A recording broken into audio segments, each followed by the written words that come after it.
Pada momentum halal bihalal ini, saya hendak menyampaikan apa sih pentingnya maaf-maafan, apa sih pentingnya berdamai, halalun bihalalin, saling menghalalkan. Di bahasa lainnya itu maaf-maafan, Pak. Bahasa istilah yang menasional di Indonesia ini halal bihalal. Istilah ini pertama kali disebut oleh Mbah Yai Wahab Hasbullah, Abdul Wahab Hasbullah, ketika beliau diminta oleh Presiden Soekarno untuk mengadakan rekonsiliasi nasional, perdamaian islah nasional setelah tahun-tahun politik yang menegangkan. Maka dibuatlah temanya, namanya halalun bihalalin, halal bihalal, saling menghalalkan. Walaupun beda pilihan politik, walaupun beda afiliasi politik, satu sama lain saling memahami, saling memaklumi, dan saling menghalalkan alias saling memaafkan. Mudah-mudahan kita pun bisa saling memaafkan, insya Allah. Nah, apa pentingnya saling memaafkan itu? Nabi Sallallahu Alaihi Wasallam bersabda sore-sore, ya mungkin kayak sekarang ini sore-sore, beliau bersabda di hadapan para sahabatnya, kata Nabi, la yujalisuni man amsa qati'ur rahim, jangan duduk bersama saya orang yang sore hari ini masih memutuskan silaturahim, yang masih musuhan. Bapak Ibu punya musuh gak? Musuh dalam selimut? Ada, wajib itu mah. Kalau nggak ada nyari Pak, tak cariin kalau nggak bisa nyari.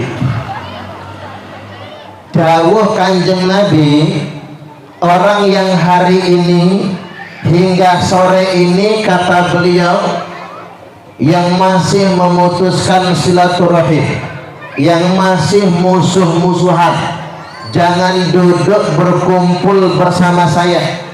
Liyakum anna, minggat, kata Nabi, berdiri pergi, minggat, tinggalkan kami.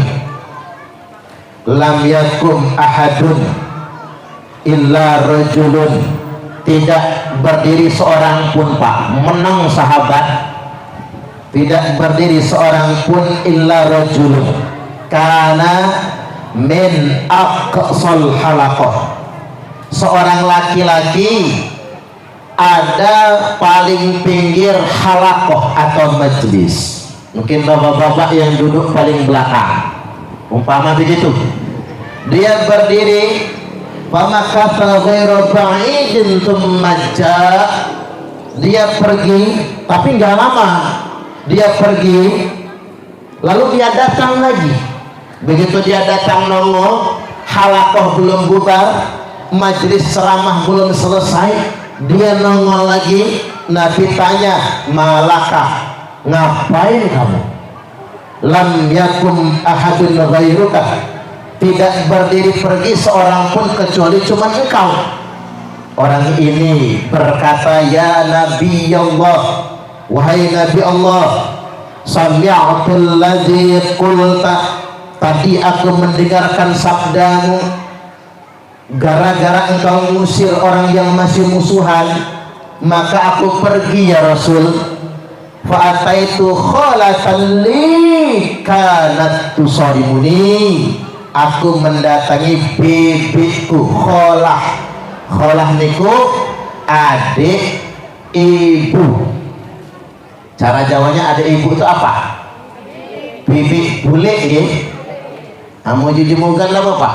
Ibung cek. Nah, ibung cek. Bule, bibi, ibungan, ibung cek. mendatangi adik kandung ibuku, karena tusorimuni, bibiku musuhan sama aku. Fa akhbartuha billadzi qulta, aku kabarkan kepadanya tentang sabdamu ya Rasul.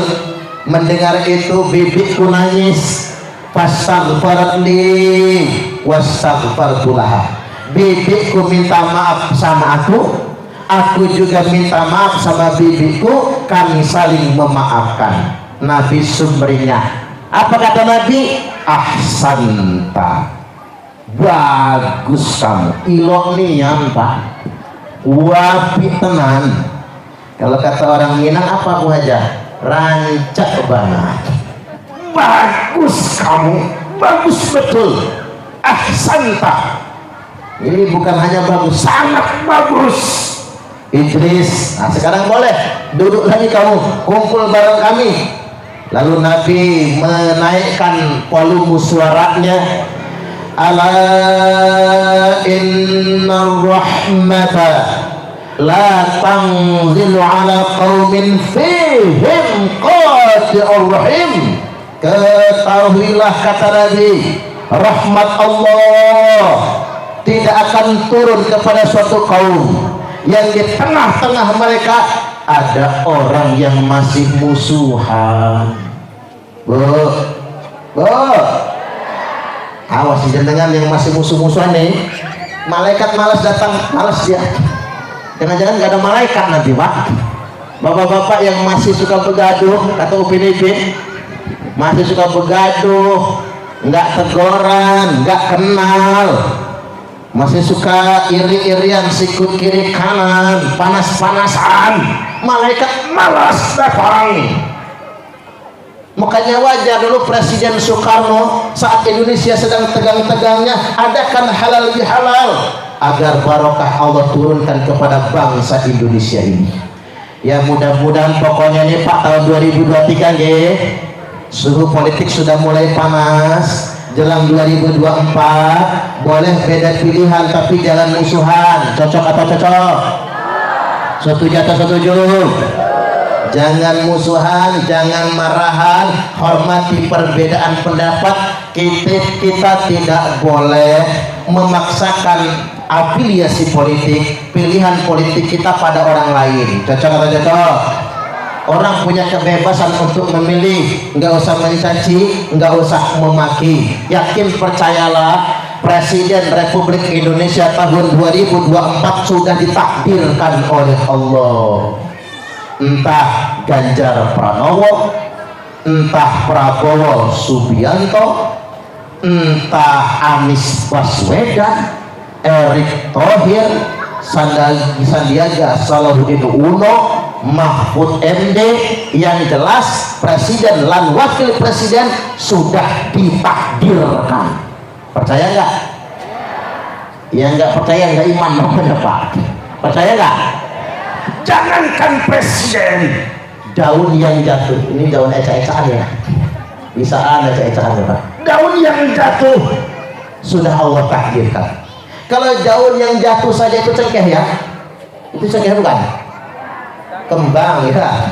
Kalau daun yang jatuh saja sudah Allah takdirkan, apakah lagi presiden? Makanya Pak Istri walaupun takut istri, takdir jadi kades.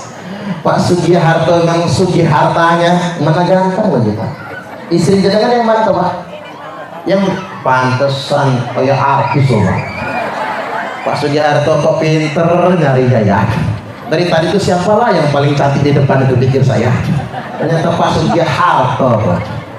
Beliau jadi kades, sudah takdir dari Allah. Betul-betul. Semua orang sudah menjalani takdirnya. Kita cuma ikhtiar. Makanya Presiden 2024 mau cocok atau enggak, pilihan kita atau bukan, sudah ditakdirkan oleh Allah. Tapi kalau maunya saya, maaf ya Pak, ini bukan kampanye, karena ini di halaman masjid. Kalau maunya saya yang jadi presiden itu. Presiden Suparman Abdul Karim, keren, berkunjung ke Talang Jawa. Kalau saya jadi presiden, Mbah Yai Zuhri Rahmat tak jadiin one impres. Nanti Pak Istibanon Menteri Dalam Negeri, Pak Sugiharto Menteri Pemuda Olahraga, Banser tak jadiin pas pampres semua. Tapi siapa yang memilih saya ya? Artinya saya cuma ingin memahamkan begini Pak, kalau maunya kita ya kita kan, cuman kan cara kerja takdir Allah kan bukan sesuai maunya kita, sesuai dengan maunya Gusti Allah. Iya Pak ya, kita di rakyat di bawah ini tinggal manut saja ya. Para politisi termasuk Pak Ketut sesuai dengan tugasnya ya, silakan berikhtiar, silakan berusaha, tapi hasilnya serahkan kepada Allah Subhanahu wa Ta'ala. Simple sebetulnya. Jadi balik lagi, jangan musuh-musuhan. Kalau kita musuh-musuhan, barokah dicabut oleh Allah Subhanahu wa Ta'ala. Dalam rumah anggota keluarga musuh-musuhan, keluarga itu tidak akan barokah, percayalah ya. Gimana hidup barokah Pak? Rezeki mau berkah, walaki bini tempur terus. Itu tempur apaan ya? Anak-anak nggak ada yang akur, malah pada rebutan harta warisan. Ada nggak yang kayak gitu? Ada, gara-gara dapat gusuran jalan tol. Dapat gusuran jalan tol, mulai anak yang tadinya Pak akur jadi nggak akur. Sebutan rebutan bagian jalan tol, dapat gusuran dan lain sebagainya. Jauh berkah, berkah dicabut oleh Allah Subhanahu wa Ta'ala. Inilah maksudnya, ala innar rahmata la tanzilu ala qaumin fihim qadirur rahim. Rahmat Allah tidak akan turun kepada suatu kaum yang di antara mereka ada yang memutuskan tali silaturahim. Makanya wajib bagi kita semua maaf-maafan. Satu, yang salah gentle, minta maaf. Bu jenengan pernah berbuat salah? Pernah, minta maaf. Itu gentle namanya. Datang ke rumahnya ya, kalau sudah dibawakan apel sekarung, anggur sebaskon, ya dimaafkanlah. Datang ke rumahnya. Kalau rumahnya jauh, tunggu waktu kapan bisa kunjung. Kalau nggak kejangkau juga, telepon, pakai HP telepon. Telepon nggak diangkat, baru SMS. Tapi jangan lebay. Ketika tangan tak mampu menjabat, kaki tak mampu melangkah, lisan tak mampu berucap, mata tak mampu menatap, stroke namanya. Sesuai dengan doanya sendiri. To the point. Mohon maaf Pak Bu, karena telepon saya nggak diangkat-angkat, maka saya melalui SMS ini minta maaf. Saya dulu pernah berbuat salah sama bapak sama ibu, minta maaf. Nah yang dimintai maaf, memaafkan. Saya kasih kaidah Pak, kalau ketemu orang kerang, tahu kerang nggak? Kerang ngotot, ngetek, ngeyel, merengket. Dia kena uhang, nak kendak itulah. Udah saking ngototnya, pegel pengal pula. Pokoknya benar dia dewe. Kita sudah minta maaf, dia nggak mau memaafkan. Saking kerangnya nih orang, saking ngotaknya, saking keras hatinya. Kita datang ke rumahnya, dia banting pintu. Kita ngucap assalamualaikum, dia pura-pura nggak dengar. Kita papasan di jalan, dia minggir-minggir, melipir masuk sini. Salahnya kan ada yang kayak gitu kan, suaki nggak senengnya, diajak salaman dia tarik tangan, disapa pura-pura budek. Nah kalau ketemu yang kayak itu, belajarlah dari pertanyaan. Kalau monyet turun dari pohon, yang duluan palaknya atau ekornya? Ndak sih, dapat buntute. Palaknya apa ikoknya? Ada yang ngomong palaknya, ada ikoknya. Saya kasih tahu jawabannya Pak. Kalau monyet turun dari pohon, yang duluan ndase napa buntute, palaknya apa ikoknya, Jawaban yang benar EGP. Emang gue pikirin. Nah itu ya Pak, Bu, EGP. Emang gue pikirin. Jadi jangan ketemu orang yang ngotot ngetot ngeyel mereka, merasa benar dewe, dimintai maaf nggak mau ngasih maaf. Kita datang ke rumahnya dia malah banting pintu. Ingat kata Pak Parman, monyet turun dari pohon. Emang gue pikirin monyet kok dipikir. Cocok atau cocok? Ya iya dong. Jangan lebay, jangan pusing. Orang nggak mau maaf, dia lolos terserah dia. Kan tugas kita cuma minta maaf. Manusia memang nggak sempurna. Kita semua punya kekurangan, betul? Saya kasih rumus begini Bapak Ibu, yang nggak boleh itu musuh-musuhan. Akhwani mutasoriman, dua saudara musuhan, itu yang nggak boleh. Orang yang musuhan Pak, sholatnya nggak ngangkat walaupun sejengkal, jajar. Yang rajin ke masjid, yang rajin ibadah, tapi masih musuhan. Sholatnya nggak ngangkat, puasanya nggak diterima, zakatnya sia-sia, hajinya nggak ada nilainya. Tuh dengerin yang suka musuhan, nggak ada nilainya. Kalau suka musuhan, akhwani mutasoriman, dua saudara yang masih bermusuhan, nggak kenal, nggak tegur sapa. Ya nggak boleh itu musuhan. Ya kalau nggak akrab nggak apa-apa, kan ada sih kadang-kadang itu nggak akrab lagi, dulunya akrab, dulunya kayak Bukades Suwahi lah, akrab, bajunya sama putih, kerudungnya aja yang beda ya, bajunya sama, kemana-mana bareng, kondangan bareng, pengajian bareng, ke pasar bareng, make upnya tukeran, suaminya jangan Bu, nanti Pak Isi sama Pak Sugiharto tukeran yuk, jangan. Artinya saking akrabnya kan, kemana-mana bareng pokoknya. Tapi tiba-tiba suatu hari selek, entah apa sebabnya, mungkin pas hajatan ngutang, janjinya berhajatan bongkar kotak bayar. Ternyata ditunggu-tunggu seminggu belum bayar, sebulan belum bayar, 2 bulan belum bayar, ternyata hajatannya tekor. Umpama ini kan ribut, panas ribut, akhirnya nggak akrab lagi, nggak apa-apa. Yang penting jangan musuhan. Ya nggak boleh kan musuhan. Ketiban ketemu di jalan nanya, dari mana? Belakang. Mau kemana? Depan. Ya nggak apa-apa, kan bukan musuhan. Nanya masih dijawab. Yang nggak boleh itu musuhan, nggak akrab, nggak apa-apa. Itulah fenomena hidup umat manusia. Jangankan orang lain, kakak adik kandung pun bisa nggak teguran, betul? Itu maklum. Kita yang namanya manusia, hidup ini penuh dengan sandiwara. Kita dihadapkan dengan berbagai macam perbedaan dan karakter.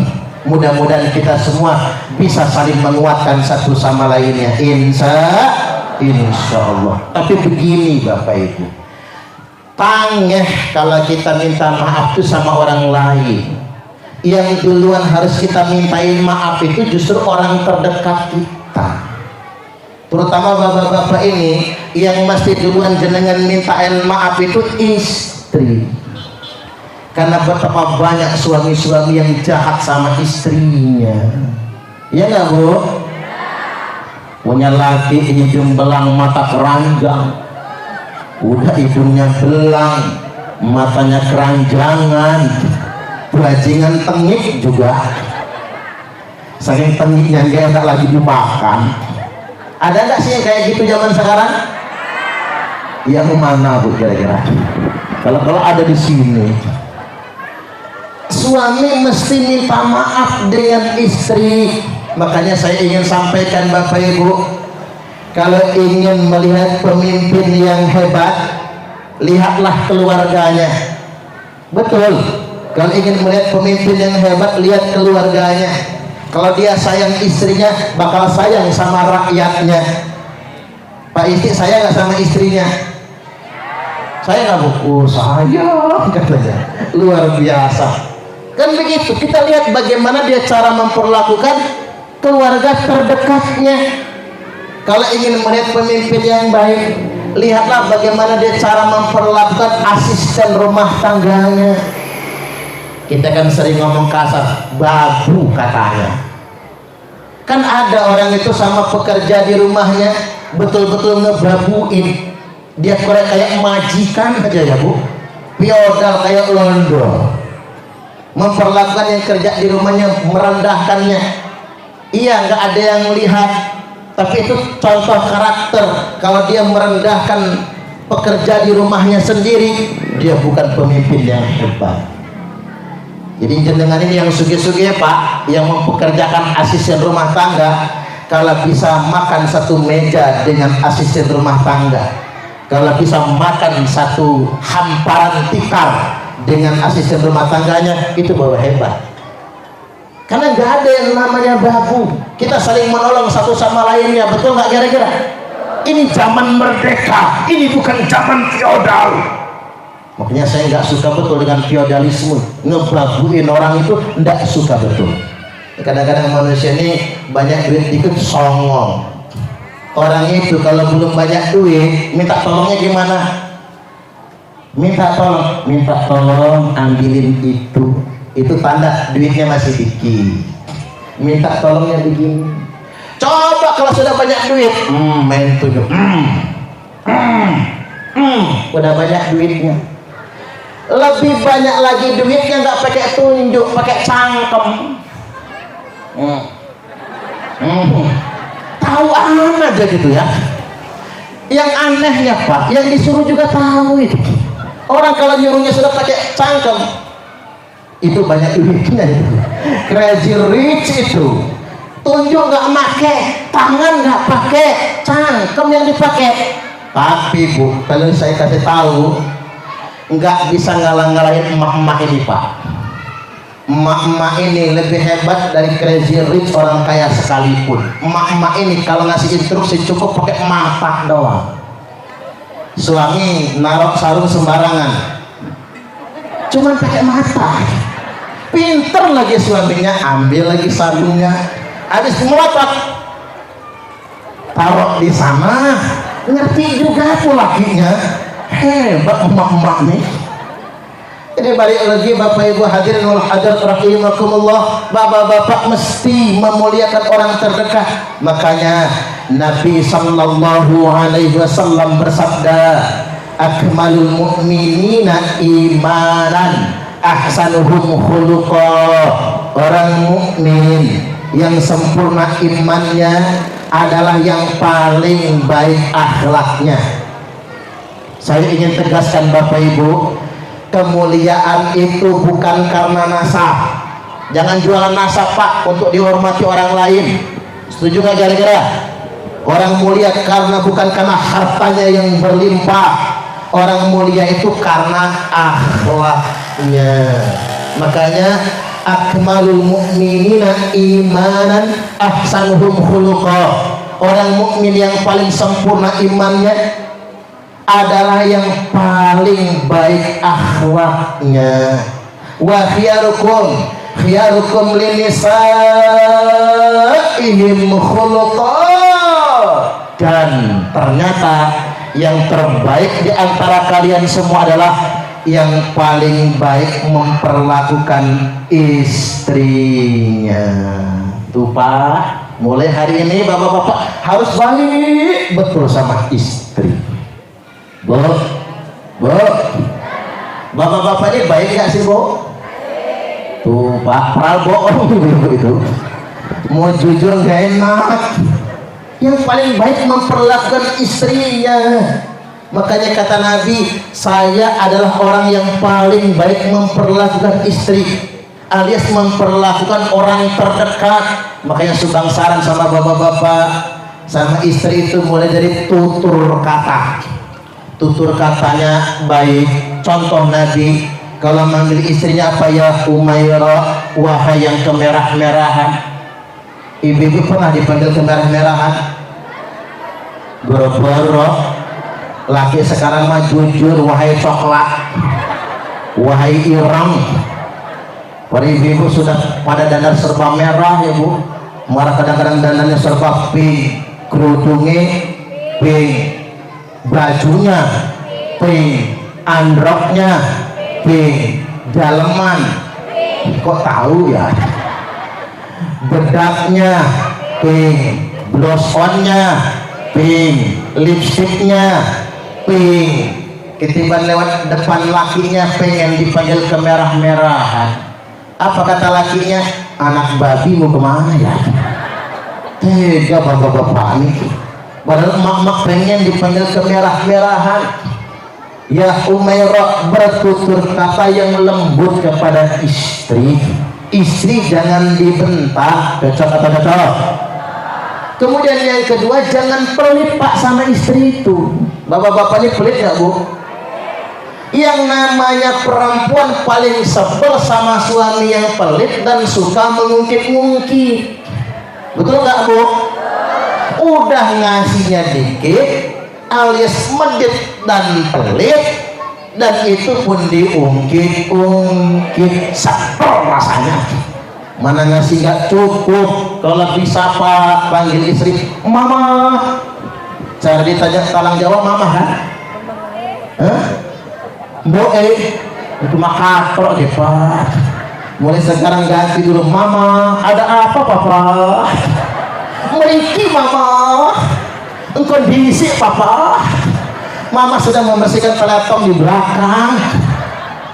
Begitu istrinya datang, lenggah mama. Kirain mau apaan pak? Rogoh kantong kanan bu. Suaminya pak, bapak rogoh kantong kanan, banting biar kelihatan keren. Ceger, duit 15 juta. Ini uang apa papa? Ini uang belanja mama. Gua tuku beras selama sebulan. Cukup mama? Cukup papa. Gua bayar listrik, cicilan kulkas, cicilan seragam pengajian. Kira-kira mama 15 juta ini cukup? Malah turah papa. Kalau ada turahnya ambil sama mama. Alhamdulillah itu suami yang baik. Istri mau baik badan ke dapur, nanti dulu mama. Telekudai. Rogoh kantong kiri, banting lagi 15 juta. Ini uang apa lagi papa? Ini bonus untuk mama. Mama pergi ke Tanjung Bintang, lalu lewat Serdang, masuk pintu tol Lematang, keluar pintu tol Kota Baru, mama ke Transmart dan Mall Bumi Kedaton. Jangan pulang kalau gak habis. Bonus 15 juta uang belanja, 15 juta bonusnya. Mau gak bu? Ngimpi kan judul langit lah bu. Ya kalau ada ngapa tidak deh pak, kasih. Ingat Pak Kades, tapi jangan pakai dana desa ya pak. Enggak ada yang jenengan ditelikung, dua kali jaksa kita juga yang gak enak nantinya ya. Pokoknya kita doakan Pak Kades dua, Pak Isti sama Pak Sugiharto senantiasa amanah. Allahumma amin amin ya rabbal alamin. Walaupun bukan berbentuk materi, tapi suami wajib berakhlak dengan istri. Setuju gak kira-kira? Ya namanya ibu-ibu ini pak orang nerimo semua, udah kelihatan rai-rainya ini. Rai-rainya emang nerimo semua. Sugih memang pengen sugih, betul nggak bu kira-kira? Tapi ya kalau segitu adanya ya sudah, terima apa adanya. Yang penting kalau ada ya jangan pelit pak. Pokoknya bapak-bapak harus duluan minta maaf sama istri. Begitupun sebaliknya, ibu-ibu nanti dulu minta maaf sama orang. Minta maaf itu sama suami dulu. Kadang-kadang ocehan jenengan dulu bikin panas lakinya. Karena begini bu, kebahagiaan suami itu hanya ada pada istri yang solihah.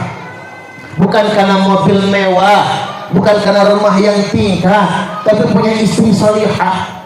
Cobalah suami melarat, hidup susah, tinggal ngontrak, Orang sudah punya rumah dia belum, orang kebeli mobil, teman-teman punya mobil, saudara punya motor, dia cuma punya sepeda. Iri rasanya, malu. Orang sudah sadar ngasil, kok kita belum ngasil. Apa kata suaminya? Maaf ya maaf, gara-gara kawin sama saya kamu melarang. Apa kata istrinya? Enggak kok Pak, saya bangga punya suami kayak bapak. Ada nggak yang kayak gitu? Bro. Ini mau ngomong apa? Iya sial, saya dapat laki kayak kamu. Coba dulu saya nerima lamaran Pak Sugiharto, istri kades saya sekarang. Itu memang betul-betul Pak, istri solehah itu sungguh luar biasa. Makanya ibu-ibu, kalau ibu-ibu jadi istri nerimo, ibu-ibu masuk surga semua. Makanya paling lemah bebili dengan jemugan. Mana jemugan di sini? Lemah sama jemugan tuh lemah Bu. Dinjoi laki duit 30 juta, katanya. Dinjoi 5 juta, cuman sejuta, cuman 50.000 sebulan. Mak mana cukup kalau cuma 50.000. Saking aunya istri nerimo. Kan istri paling enak masuk surganya. Satu nerimo, wong istri nyucuk tangan suami Bu, itu sama seperti 70 kali cium hajar aswad. Cium tangan suami itu, tapi cara ciumnya begini ya, ya Bu Kades, nanti Pak istri di rumah, sekali cium tangan suami itu sama seperti 70 kali cium hajar aswad. Apalagi suaminya hitam, kayak pada wajan itu pasti hajar aswad. Enak istri itu. Istri nyuci baju suami, dari satu bajunya akan mendapatkan 1000 pahala, dicabut 2000 dosa. Satu loh Bu. Makanya khusus baju suami jangan masuk mesin cuci, jangan kirim ke laundry, jangan pula manggil tukang cuci. Kalau baju anak selimut silahkan, tapi ingat kalau baju suami cuci sendiri. Ibu-ibu kalau sehari nyuci baju suami 10, ibu-ibu akan mendapatkan 10.000 pahala, dicabut 20.000 dosa. Makanya Bu kalau habis bikin dosa nyuci baju, bajunya si resik Pak Ustadz yang bersih cuci lagi. Atau tanya lakinya, Pak apa kolornya mana Pak? Ya tak enggak mak, lepas Pak. Kirain mau ngajak apaan tuh bini, ternyata nyuci kolor. Luar biasa. Ibu-ibu paling enak masuk surga. Taat suami masuk surga, ngelawan suami ya enggak selamat. Makanya ibu-ibu, walaupun jenengan sholat tahajud tiap malam 5 waktu tertib, pengajian mangkat saban hari, khatam Quran seminggu sekali, mangkat haji 10 tahun sekali, umroh seminggu 5 kali. Rumahnya di Mekah soalnya, tapi penyakitnya satu, ngelawan suami, nggak bisa masuk surga. Makanya ibu-ibu kalau pengen masuk surga taat suami, kalau pengen masuk neraka ngelawanlah sama suami. Suami lagi tidur Bu, sepak palanya, gratis masuk nerakanya. Oke, yang berikutnya sekarang, dikit lagi ya. Asar jam berapa ini? Ya pasti 3:30 lah ya. Yang berikutnya Bapak Ibu hadirinul hadirat rahimakumullah, saya perlu mengingatkan akan riwayat ini sahih, populer sekali. Ceramah-ceramah khutbah Idul Fitri yang ngebahas ini. Jibril berdoa, ba'uda man adraka ramadhana falam yughfar lahu. Jauh dari rahmat Allah, ndak berkah, nggak selamat, bahasa simpelnya celaka. Orang yang ketemu Ramadan tapi dosa-dosanya tidak diampuni. Nabi mengucapkan amin. Ini doa malaikat Jibril. Mudah-mudahan kita semua sudah diampuni, Allahumma amin. Yang kedua kata Jibril, ba'uda man dzukirta indahu falam yusalli alaika. Celaka orang yang disebut namamu Muhammad tapi dia tidak bersolawat kepadamu. Makanya Pak, kalau mendengar nama kanjeng Nabi ucapkan solawat. Nabiullah Muhammad sallallahu alaihi wasallam. Itu doa yang gak ada hijab, doa yang gak butuh ijazah loh Pak. Kalau wiridan yang lain Bapak Ibu itu harus ada ijazahnya, nggak bisa sembarangan. Tapi ada doa yang nggak butuh ijazah. Apa itu? Sholawat. Makanya Bapak Ibu dagang pengen laris, sholawat. Rumah tangga pengen berkah, sholawat. Anak-anak pengen solih dan solihah, sholawat. Perbanyak sholawat. Orang yang hidupnya memperbanyak sholawat, lisannya tak berhenti untuk bersolawat, hidupnya barokah dunia sampai akhirat. Allahumma amin. Tapi jangan lagi nongkrong di WC ya, enggak sopan. Makanya di WC itu ada adab-adabnya Bapak Ibu. Makanya tadi banyak orang sekarang Pak pakai topi la ilaha illallah, itu kayaknya hebat tapi kurang pas. Karena ngapa? Peci itu bagus kayak jangan ini Pak, gak usah ditulis-tulis kalimat suci. Kalau cuma Nahdlatul Ulama atau PD PKPNU boleh, kayak Banser bintang 9 boleh. Banser tadi berdiri aja ya, pegel gak pas. Tak doain jenengan masuk surga, anak keturunannya soleh dan solihah semua. Banser mengawal NKRI dan menjaga kiai. Mudah-mudahan semua Banser dan keluarganya barokah. Allahumma amin. Jadi balik lagi Bapak Ibu, peci nggak usah ditulis kalimat suci. Kemarin kan ngetren topi ditulis kalimat la ilaha illallah. Rasa mereka benar tapi nggak tepat. Peci la ilaha illallah, kencing sambil berdiri itu.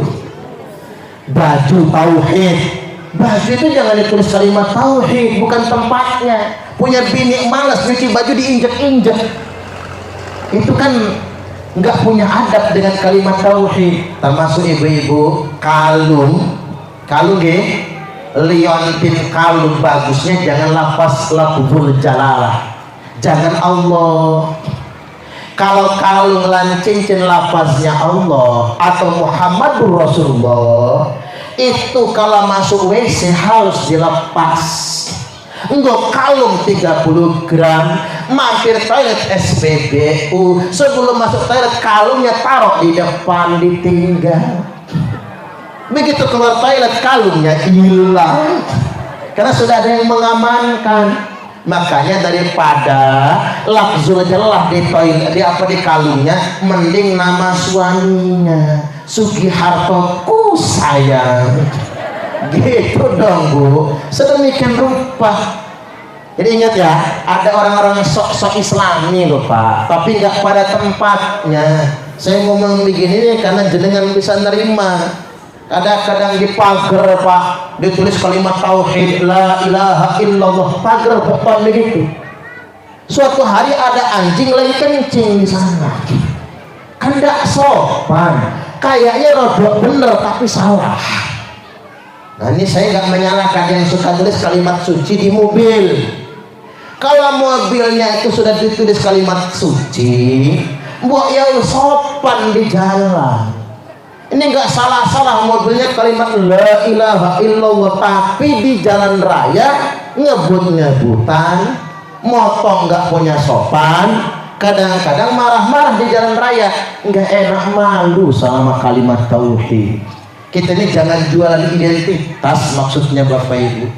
Apalagi tolong Pak Kades, kalau ada bendera-bendera hitam, dan kan di kampung masih enak nertibinnya Bapak Ibu. Di kota itu banyak orang-orang dikit-dikit demo bendera hitam Pak polisi mau nyita nggak enak karena ada kalimat tauhid dia di sana. Ini jangan tak kasih ilmu dikit ini ya, ini agak serius dikit. Idza ra'aitumur rayatis sud, apabila kalian semua melihat bendera hitam dikibarkan, yang suka demo-demo pakai bendera hitam itu, falzamul arda wala tuharriku aydiyakum wala arjulakum, Tetaplah di bumi kalian masing-masing, jangan ikut-ikutan dengan mereka. Ojo melok-melok hal mengikuti Pak kelompok main itu salah galau tuh. Jangan gerakkan tangan kalian, jangan gerakkan kaki kalian, tetaplah di kampung kalian masing-masing. Mereka itu kelompok bendera hitam palsu. Ingat, Hizbut Tahrir, Al-Qaeda, ISIS, Jamaah Islamiyah yang pakai bendera hitam itu, mereka kelompok bendera hitam palsu. Qulubuhum kazuburil hadid, hati mereka keras bagaikan baja. Makanya wajar Pak kalau yang pakai bendera hitam itu keras-keras semua, karena memang begitu riwayatnya. Nggak mau ngedengar kata orang, dia merasa paling iman dewe, merasa paling Islam dewe. Jangan ikut sama mereka. La yafuna bi'ahdin wala mitsaq.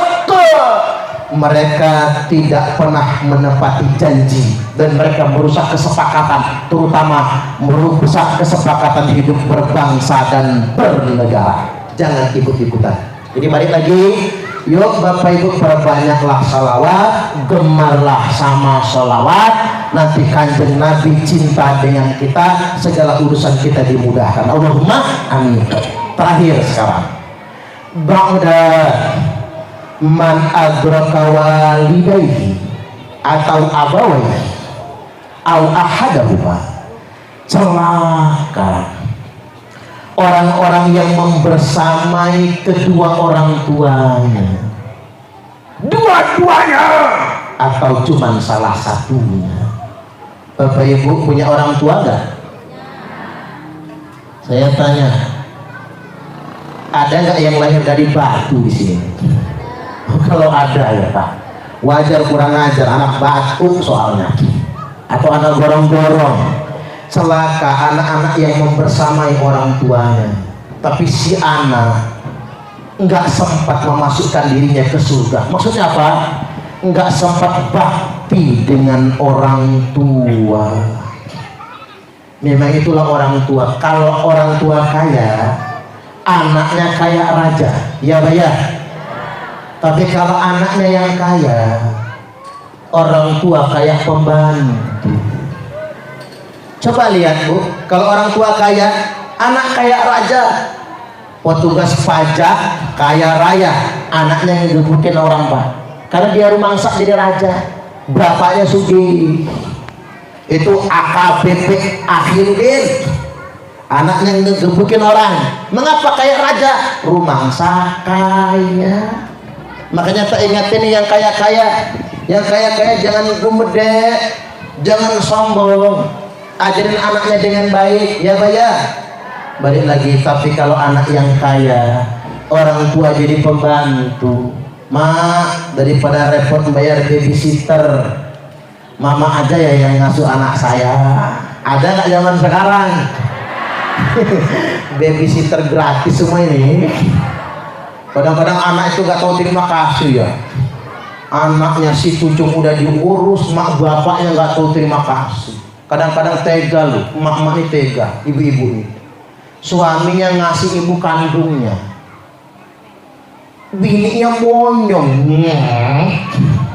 Ada nggak yang kayak gitu? Di sana banyak. Di Talang Jawa, pusatnya mencemburi ibu kandung. Begitu suami masuk kamar, apa kata bininya? Keluar sama mak lu sono, jangan keluar sama saya. Ini kan luar biasa Bapak Ibu. Tidak ada yang bisa mengganti jasa orang tua, betul nggak kira-kira? Tak minum dulu ya, saya minta waktu dikit lagi, panggung udah akhir soalnya. Jam 4 kelamaan.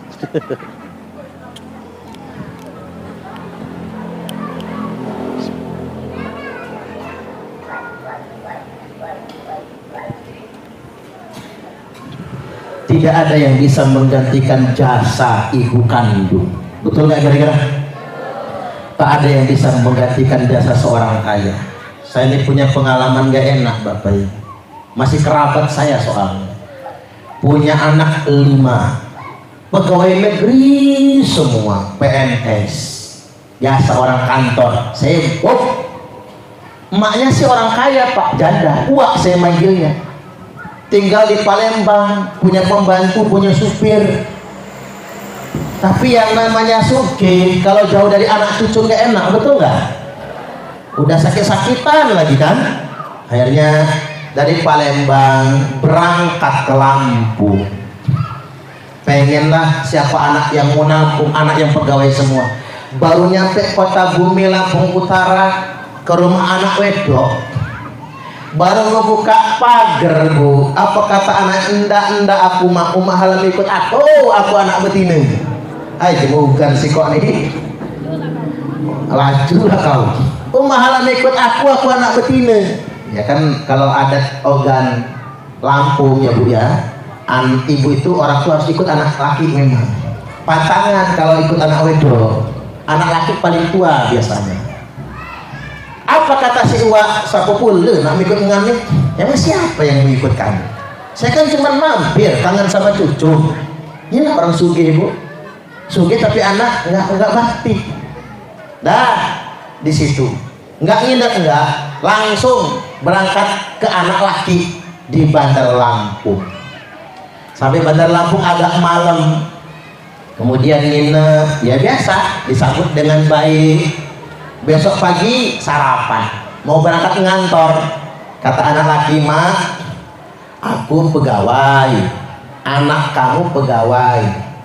Nggak boleh sama orang, kalau orang kan nggak boleh pak ngomong istri saya sama orang tua, nggak boleh. Harus anak kamu, peribahasa anak jenengan gitu kan. Jadi anak kamu pegawai PNS maksudnya, sibuk kali mak, sibuk semua. Amu makna sementara di sini dia ngaku puas lah. Tapi apa menetap di sini? Kalau pengen tetap di sini nggak bisa mak. Apa kata umat? Siapa pula nak ikut kamu? Aku nak balik. Nggak pamit bu. Anak lanang ngantor, si mantu ngantor, si cucu berangkat kuliah dan sekolah, si umat kemas. Panggil supir. Dia ngajak satu ponaannya balik di pulang bu, dulu jalan tol belum ada, lewat Bandar Jaya itu macet kan, lagi macet dari Bandar Jaya itu. Si Uwa ini wasiat dengan ponaannya, amu Uwa mati haram hukumnya dibawa jenazah udah di rumah anak, bau ke talang, kayaknya talang jauh tadi.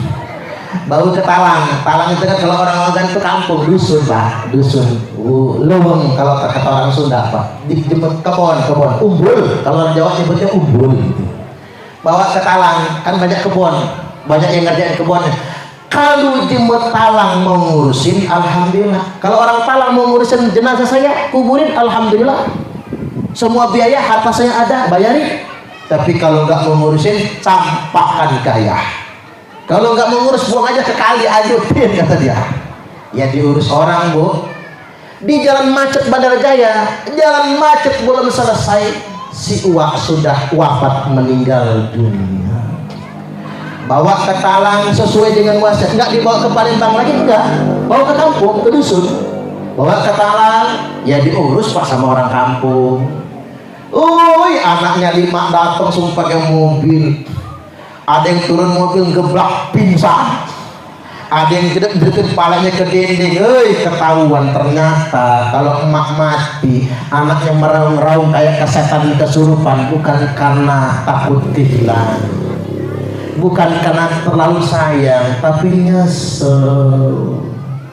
Ngapa nggak sempat berbakti kepada orang tua? Bu, dengarnya pak, yang masih punya orang tua ya, bersama yang tua-tua di sini. Tapi ibu-ibu yang sudah tua-tua, bapak ibu jangan juga sedih gara-gara tak ceramahin. Tapi bapak-bapak iya juga ya, kok anak saya begitu semua. Jangan pak, jangan kecil hati pak, udah besarkan hati kita, betul gak? Gara-gara jangan nyumpah tapi sama anak, nggak boleh bu ya. Nggak selamat kamu orang, jangan, nggak boleh demikian. Mau nggak mau itu darah daging. Cuman bagi yang masih punya orang tua, saya pun ingatkan, berbaktilah, berbakti sama orang tua, perbaikilah hubungan, perlakukan orang tuamu seperti raja. maka rezekimu pun akan seperti rezeki para raja. Tapi awas, kalau engkau memperlakukan orang tuamu seperti pembantu, maka rezekimu pun seperti rezeki pembantu, capek nyarinya, tapi tidak akan pernah cukup selama-lamanya. Kalau kata ibu saya, jemetua Tuhan kedua, ame anak lemah, umat bedenak minta, ne anaknya seneng, ne anaknya suki.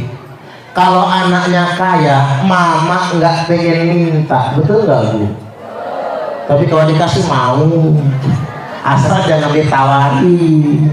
Orang-orang anak sekarang ini malah keminter, sekolah tinggi-tinggi tapi goblok. Merantau nang Jakarta sukses, nelpon ke Talang Jawa, mae, oh boleh, isi ono duit mak, isi nang, cukup nggak mak, cukup, nggak mama ngomong aja, kira-kira perlu dikirim nggak usah nak, ini anaknya goblok. Nggak usah ditanya, kalau mengasih orang tua tuh kasih aja. Orang tua tuh pasti bohong sama anaknya. Ya namanya ibu saya loh Bu, ibu saya itu tak kasih 500.000 banyak niat. Saya kasih 1 juta banyak niat. Saya kasih 5 juta gemeter Bu tangannya, kalau kebanyakannya nak, ambillah dikian, itu ibu.